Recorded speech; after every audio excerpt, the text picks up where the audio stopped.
હવે જો અત્યારે હું તમને પૂછું કે ભાઈ ભાગેશ્વર ધામ વાળા આપણા ધીરેન્દ્ર કૃષ્ણ શાસ્ત્રીને કોણ કોણ ઓળખો છો, તો નાનું છોકરું ઓળખતું હશે, સમજાણું?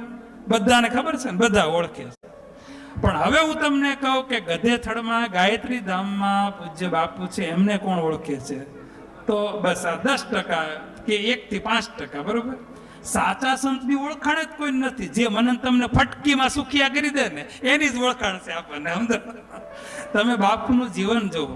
બાપુ એક ઇન્ટરવ્યુમાં કહેતા હતા કે આશ્રમ 50 વર્ષથી ચાલે છે, અહીંયા નથી ઇન્ટરનેટની જરૂર, નથી મોબાઈલની જરૂર, કે નથી ટીવીની જરૂર. ભલા માણા, આ તો તમે વિચાર તો કરો, આજના યુગમાં આવા બધા સંત ઘણી જગ્યાએ છે. આ તો મને ખ્યાલ નામ યાદ આવ્યું એટલે મેં તમને એક ઉદાહરણ આપ્યું. પણ આવા સંતને સેવી લેજો. હવે ટ્રેન્ડ કેવો ચાલ્યો છે? જે યુટ્યુબમાં સૌથી આગળ હોય ને એના ગુરુ બનાવવાનો ટ્રેન્ડ ચાલ્યો છે. યુટ્યુબમાં જેના વ્યૂઝ